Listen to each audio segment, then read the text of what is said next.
দর্শকবিন্দুকে আমন্ত্রণ জানাচ্ছি আমার বাংলা নিউজ চ্যানেল নিউজ হিন্দুস্তানেতে। তো বন্ধুরা, আজকে আপনাদের কাছে আমি যে খবরটা জানাতে চলেছি সেটা প্রথমে আপনাদের কাছে অবিশ্বাস মনে হলেও কিন্তু আজ উন্নত বিজ্ঞানের যুগে একেবারে সত্যি প্রমাণিত হলো। মাত্র ৩৫ মিনিটে এক শহর থেকে আরেক শহরে উড়ে গেল এই গাড়িটি।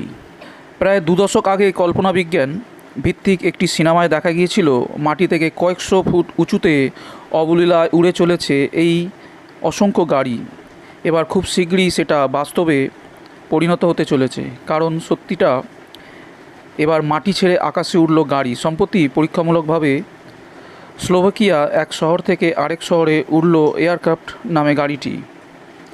৩৫ মিনিটে সে দেশের নিত্রা এয়ার বন্দরের থেকে ব্রাতিস্লাভা বিমানবন্দরে পৌঁছে গেল প্রফেসর স্টিফেন ক্লেইন এবং তার সহকারী অ্যান্টন জেজাকের তৈরি এয়ারক্রাফট। জানা গেছে এয়ারকারের প্রথম প্রোটোটাইপটি নিয়ে পরীক্ষামূলক এই উড়ানটি সফল হয়েছে। প্রপেলারযুক্ত গাড়িটি আপাতত ব্যবহার করা হয়েছে ১৬০ হর্স পাওয়ারযুক্ত BMW ইঞ্জিন, তবে পরবর্তী সংস্করণে আরও উন্নত ইঞ্জিন ব্যবহার করা হবে বলে জানা যাচ্ছে। স্টেফেন ক্লেইন জানিয়েছেন, এই এয়ারকারের প্রথম প্রোটোটাইপ এখনও পর্যন্ত ৮,২০০ ফুট উচ্চতায় ১৯০ কিলোমিটার ঘন্টায় উড়েছে এবং ৪০ ঘন্টা উড়ানো সম্পূর্ণ করেছে সেটি। এয়ারকারের পরীক্ষামূলক উড়ানে ক্লেইন প্রথমে নিত্রা বিমানবন্দর থেকে ওড়েন, তারপর ৩৫ মিনিট উড়ানের পর সেটি ব্রাতিস্লাভা বিমানবন্দরে নামে।